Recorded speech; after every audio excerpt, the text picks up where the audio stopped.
Hello everyone, welcome to judicial beings. ये वाला जो वीडियो है ये शॉर्ट नोट्स का वीडियो है। इसमें आप देख सकते होंगे टॉपिक जो हम लोग करने जा रहे हैं वो चैप्टर 20 है। चैप्टर 20 जो trial of warrant cases bye magistrate, ठीक है ना। इससे पहले जो हम लोग शॉर्ट नोट शुरू किए थे वो था हम लोग का कोर्ट ऑफ सेशन का जो ट्रायल होता है उसका, ठीक है ना। उसका क्या प्रोसीजर होता है वो सब हम पे डिस्कस किए थे पिछले वाले क्लास में। तो शॉर्ट नोट्स का पूरा वीडियो आप प्लेलिस्ट में जाके देख सकते हैं, वहाँ से आपको मिल जाएगा। ये हमने यहाँ से कवर किया था। अब हम लोग इसमें नेक्स्ट जो करने जा रहे हैं वो है चैप्टर 20। चैप्टर 20 जो है वारंट ट्रायल बाय मजिस्ट्रेट, ये वाला हम लोग चैप्टर करने जा रहे हैं। इसका शॉर्ट नोट्स मैंने ये बनाया हुआ है, इसको आप देख सकते हैं और इसको हम समझा देंगे कैसे क्या याद करना है आपको। सारा इसमें कवर्ड है पूरा चैप्टर, तो आपको कहीं भी इससे ज़्यादा नोट्स का ज़रूरत पड़ेगा ही नहीं। अगर मेंस में भी आ जाता है ये क्वेश्चन तो आप इतना ही लिखने में आपका टाइम निकल जाएगा सारा कुछ, ठीक ना। तो अब बिना टाइम वेस्ट किए अब हम लोग पहले पढ़ते हैं इसको। अब ध्यान से इसको हम लोग देखेंगे। चैप्टर तो हम लोग का chapter 20 warrant trial by magistrate, लेकिन हम लोग को पहले सीक्वेंस समझना पड़ेगा। सीक्वेंस क्या है, क्योंकि इसमें कुछ कुछ जो कंप्लायंस वगैरह ये सब दिया हुआ है इसको आपको समझना पड़ेगा रिलेट करके पहले वाले सेक्शन से। अब पहला जो सेक्शन आएगा इसमें, जिसे हम लोग सिंपल प्रोसीजर एक बार देखते हैं तो क्या होता है कैसे होता है वो हम लोग समझेंगे। स्टार्टिंग जो भी होता है तुम्हारे ट्रायल का पहला होता है एफआईआर से, जो 173 बीएनएसएस में दिया हुआ है, ठीक है ना। उसके बाद उसका चार्जशीट होगा, इसके बीच में अक्रेंस रिपोर्ट भी होता है, लेकिन हम लोग शॉर्ट में करने के लिए चार्जशीट हो जाएगा 173। उसके बाद उस चार्जशीट के बेसिस पे जो पुलिस रिपोर्ट हो गया 210 में मजिस्ट्रेट तुम्हारा कॉग्निजेंस लेता है। कॉग्निजेंस तीन रूप से लेगा, या तो पुलिस रिपोर्ट पे, या तो कंप्लेंट पे, या तो एक और होगा तुम्हारा स्यू मोटो। तो यहाँ पे हम लोग चार्जशीट वाला ही डिस्कस करेंगे क्योंकि वारंट ट्रायल है ये। यहाँ पे कॉग्निजेंस बाई पुलिस रिपोर्ट 210 में ले लिया। उसके बाद कॉग्निजेंस लेने के बाद मजिस्ट्रेट क्या करता है, इशू ऑफ प्रोसेस, जिसमें तुम्हारा सामान वगैरह भेजा जाएगा, सामान भेजा जाएगा सामान्य केस में, और वारंट भेजा जाएगा वारंट केस में, ठीक है। सामान भेजा जाएगा सामान केस में, वारंट भेजा जाएगा वारंट के केस में। ये हो जाएगा इशू ऑफ प्रोसेस तुम्हारा। ये है दिया है 227 में, जिसमें सामान और वारंट भेजा जाएगा। फिर आ जाता है तुम्हारा 230। 230 में क्या होता है, जब मान लो तुम्हारे यहाँ केस चल रहा है, तुम कहीं और रहते हो, तुम्हारे पास जब सामान आया या वारंट आया तब तुमको पता चला भाई केस चल रहा है मेरे अगेंस्ट, तो तुमको तुम कोर्ट में आओगे। अब जिस दिन कोर्ट में आओगे उस दिन क्या किया जाता है, उस दिन तुम्हारा सेक्शन 230 का प्रोसीजर फॉलो होता है। अब ये प्रोसीजर क्या है, तो इसमें सप्लाई और डॉक्यूमेंट किया जाता है एक्यूज को। आप एक्यूज हैं, मान लीजिए आपके अगेंस्ट एफआईआर है, इशू ऑफ प्रोसेस हो गया था उसमें। अब आपको सारा डॉक्यूमेंट दिया जाएगा। डॉक्यूमेंट में क्या क्या दिया जाएगा, तो उसमें लिस्ट ऑफ डॉक्यूमेंट्स दिया हुआ है, तो उसमें से हम कुछ शॉर्ट में कवर कर दिए यहाँ पे। जैसे एफआईआर दिया जाएगा आपको उस दिन 181, जो पहले 161 था आपका, 183 जो 164 था पहले। फिर मेडिकल रिपोर्ट दिया जाता है जो भी रिलेटेड उसमें लगाया गया है, या अदर डॉक्यूमेंट जो भी रिलेटेड उस केस से होगा वो सब आपको दिया जाएगा यहाँ पे, ठीक ना। अब आपको यहाँ पे शॉर्ट में समझ गया। इसमें इम्पोर्टेंट ये वाला है हम लोग के लिए 230, ठीक ना। अब शुरू करते हैं हम लोग वारंट ट्रायल वाला पार्ट। यहाँ तक समझ में आ जाना चाहिए 230 क्या है, supply of document to accuse, ठीक है। नेक्स्ट पार्ट पे चलते हैं जो हम लोग का चैप्टर है मेन। ये chapter 20 warrant trial by magistrate, ठीक है ना। इसमें दो सेक्शन, दो पार्ट में दिया हुआ है, तीन पार्ट है एक्चुअली, लेकिन मेन दो पार्ट है वही है, यही है, ए है और बी। उसमें देखोगे आप इस चैप्टर में दो पार्ट में बना के दिया गया है। पहला है case instituted on police report, दूसरा है case instituted otherwise then police report. तो अदरवाइज देन पुलिस रिपोर्ट में क्या आएगा, कंप्लेंट आएगा, ये सू मोटो आएगा। और तीसरा है तुम्हारा conclusion of trial, option C जो आएगा वो कंक्लूजन ऑफ ट्रायल दिया हुआ है। तो ये तीन पार्ट में इसको चैप्टर को बांटा गया है। अब इसमें जो तुम्हारा ये वाला पार्ट हम लोग के लिए इम्पोर्टेंट है। Case instituted otherwise on police report, जो पुलिस रिपोर्ट पे केस इंस्टीट्यूट होगा उसमें क्या प्रोसीजर होगा ट्रायल का, भाई मजिस्ट्रेट जब हो रहा है तो पहले तो भाई जब वो केस आएगा ना उसके सामने, तो पहले देखना है मजिस्ट्रेट को कि ट्रायल वगैरह तो ठीक है, ट्रायल अब शुरू हो रहा है, लेकिन जो ट्रायल के पहले का प्रोसीजर था, ये 130 वाला 230 वाला, ये फुलफिल हुआ कि नहीं। तो पहला जो सेक्शन ये देखेंगे आप इस चैप्टर का, वही है कंप्लायंस ऑफ सेक्शन 220 230, जो 261 सेक्शन में आपका दिया हुआ है, ठीक ना। ये गलती से 262 लिखा गया है, 261 है। तो पहला ही चीज़ जो मजिस्ट्रेट देखता है ट्रायल शुरू के पढ़ने के पहले, कि एक्यूज को सारा डॉक्यूमेंट मिला कि नहीं, तो वो कहाँ दिया हुआ है, 230 में दिया हुआ है, ठीक ना। उसके बाद केस ओपन होता है, ठीक ना। केस ओपन होगा, पीपी अपना जाके केस बताएगा कि हुजूर ये केस है। उसके बाद या तो जो पुराना हम लोग कोर्ट ऑफ सेशन में पढ़े थे शॉर्ट नोट्स में, वही वाला प्रोसीजर है, कोर्ट केस ओपन हो गया। उसके बाद देखिएगा मजिस्ट्रेट की डिस्चार्ज हो सकता है कि नहीं, डिस्चार्ज हो जाएगा। अब डिस्चार्ज कब करेगा, जब वो 60 डेज के अंदर एक्यूज अपना एप्लीकेशन लगाएगा डिस्चार्ज का, उसको डिसाइड करेगा कि डिस्चार्ज होना चाहिए कि नहीं। ये 262 में दिया हुआ है। अगर डिस्चार्ज नहीं होता है तो डिस्चार्ज नहीं होगा तो क्या होगा, फ्रेमिंग ऑफ चार्ज होगा, ठीक है। फ्रेमिंग ऑफ चार्ज हो गया। अब फ्रेमिंग ऑफ चार्ज हो जाएगा, उसके बाद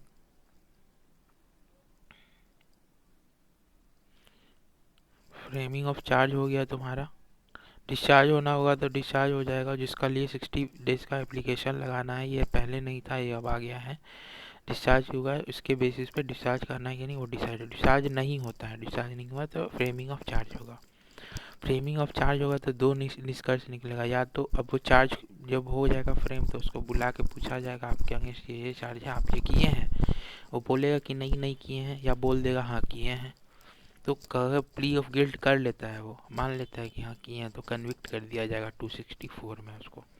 अगर नहीं किया है तो क्या होगा, तो प्रोसिक्यूशन से बोला जाएगा अब आप एविडेंस दीजिए अपना इस केस का, ठीक है ना। एविडेंस प्रोसिक्यूशन दे देगा, अपने प्रोसिक्यूशन साइड देगा, उसके बाद डिफेंस साइड प्रोसिक्यूशन अपना दे देगा, ठीक है।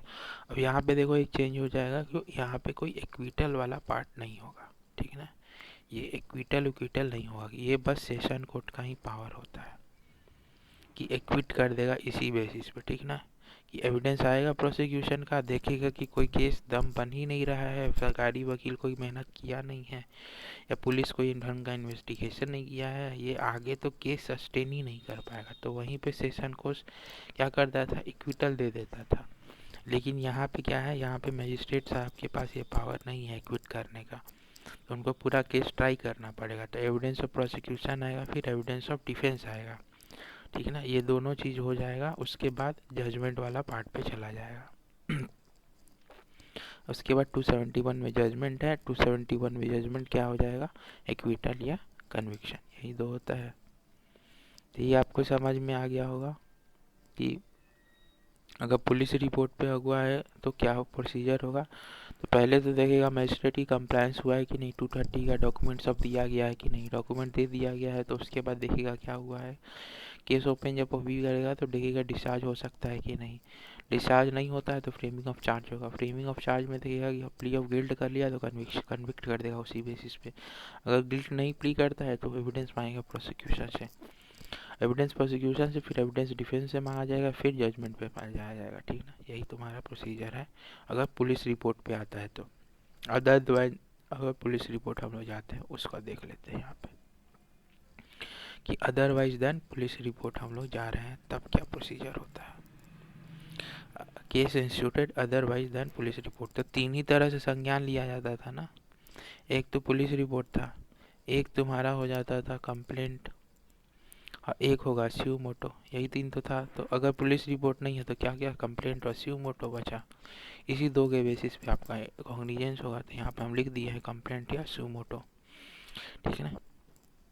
अब यहाँ पे देखोगे तो पहला सेक्शन जो इस वाले पार्ट में दिया हुआ है, बी वाले पार्ट में, यही है पहला सेक्शन कि एविडेंस फ्रॉम प्रोसिक्यूशन लिया जाएगा। डायरेक्ट अब एविडेंस लिया जा रहा है प्रोसिक्यूशन से। रीज़न इसका कोई बता सकता है क्या है। रीज़न यहाँ यही है कि यहाँ पे केस शुरू हो रहा है किस बेसिस पे, कंप्लेंट बेसिस पे।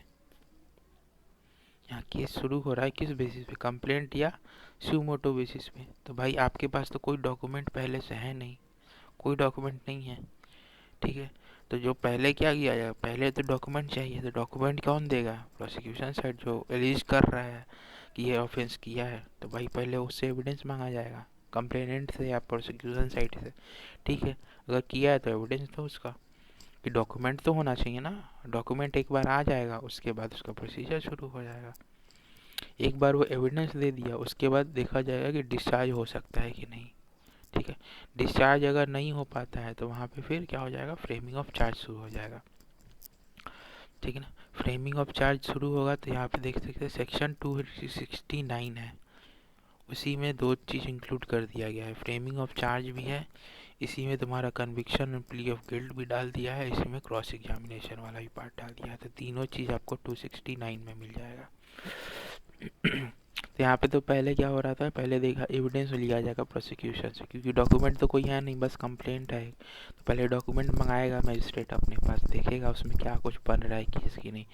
अगर डिस्चार्ज का एप्लीकेशन लगा है तो डिस्चार्ज करेगा, अगर नहीं लगा है तो नहीं करेगा, अगर लगा भी है तो उसमें भी देखेगा बन रहा है कि नहीं डिस्चार्ज का, तो उस पे बेसिस पे डिस्चार्ज होगा।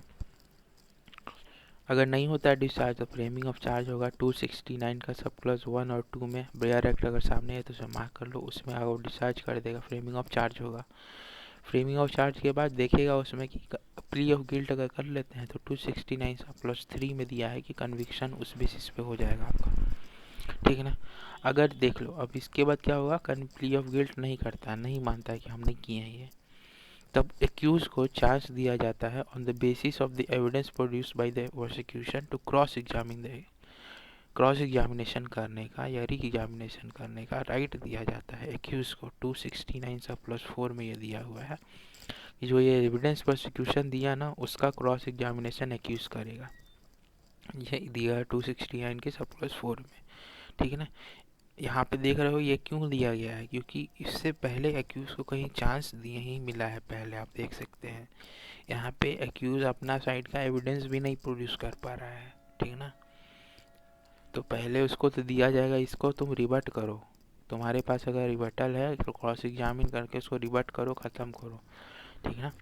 वो प्रोसीजर 269 का कंप्लीट हो जाता है, उसके बाद एविडेंस आएगा डिफेंस का, उसके बाद वो अपना डिफेंस मोड में आता है, ठीक ना। ये हो गया।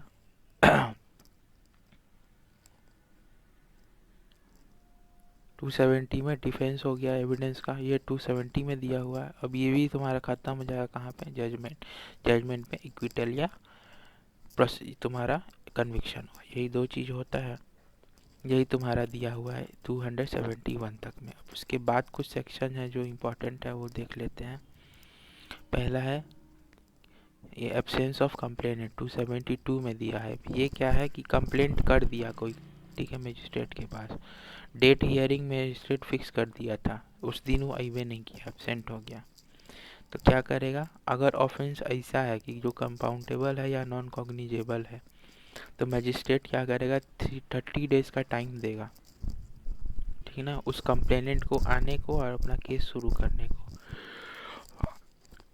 ये नया पार्ट है, ठीक है ना। अगर नहीं आते हैं वो 30 दिन के अंदर तो डिस्चार्ज कर दिया जाएगा, एक्यूज डिस्चार्ज हो जाएगा। ऑफेंस का नेचर देख लीजिए, इंपॉर्टेंट है, कंपाउंडेबल होना चाहिए, नॉन कॉग्निजेबल होना चाहिए, और 30 डेज वाला टाइम ये न्यू है तो इम्पोर्टेंट हो जाता है। दूसरा पार्ट आ जाते हैं कि हाँ, compensation for accusation under without reasonable case 273 में, ठीक है। अब देखो इसमें क्या था कि डिस्चार्ज या एक्विटल हो गया, ठीक ना, तो आपके ऊपर कोई केस हो गया, आप उसमें डिस्चार्ज हो गया या एक्विटल हो गया आपका, और केस जो था अनरीजनेबल था आपके ऊपर, बिना कोई एविडेंस वगैरह के ही आपके ऊपर चला दिया गया था, ठीक ना। तो वहाँ पे शो कॉज करेगा पहले मजिस्ट्रेट किसको, इन्फॉर्मेंट या विक्टिम को जो केस किए थे उसमें, जिसमें आप एक्विट हुए हैं या डिस्चार्ज हुए हैं। अगर एक बार शो कॉज किया जाएगा वो अपना आगे पक्ष रखेंगे, ठीक है। उसके बाद कोर्ट के पास इसमें पावर दिया है कि वो कोर्ट फाइन लगा सकता है, कितना, जितना उसके पास पावर है पेनल्टी लगाने का, ठीक ना, उतना वो फाइन लगा सकता है उस पर। अगर वो फाइन नहीं देते हैं, डिफ़ॉल्ट हो जाता है, तो 30 डेज का सिंपल इम्प्रिजनमेंट है, 30 दिन आपको जेल में रखा जाएगा जो केस किए हैं उसका, ठीक है ना। इसमें एक जो सेक्शन है ये वाला कि जेएम सेकेंड क्लास जो है अगर 2000 से ज़्यादा का फाइन इम्पोज कर देते हैं, ठीक है ना, तो उनके ऊपर अपील आप की कर सकते हैं हायर कोर्ट में उसी के रिगार्डिंग, ठीक है ना। ये एक सेक्शन दिया हुआ है यहाँ पे, उसी में सब सेक्शन दिया है 273 में। उसके बाद आ जाओ यहाँ पे, लास्ट पार्ट यही है कि पेमेंट जो होना चाहिए 30 दिन जो ऑर्डर होगा उसके बाद होना चाहिए, ठीक है ना, after 30 days from the order. तो यही आपका शॉर्ट नोट्स था, चैप्टर था तुम्हारा trial of warrant cases bye magistrate. इस तरीके से आप शॉर्ट नोट्स बना सकते हैं, आपको याद करने में भी सहूलियत होगा और रिवीजन में तो बहुत जल्दी रिवीजन होता है इससे, ठीक है ना। मेंस में हम इतना ही आप लिखोगे उसी में आपका टाइम निकल जाता है बहुत कुछ, ठीक है ना। Hope you like the effort and hope you like the videos content that we are producing here. We have also starting producing modern history GK by Shreya ma'am, so you can also watch that part. It is important for UP part, and kindly like, subscribe and share it with friends so that they can also get benefit of this content. Thank you for watching this video.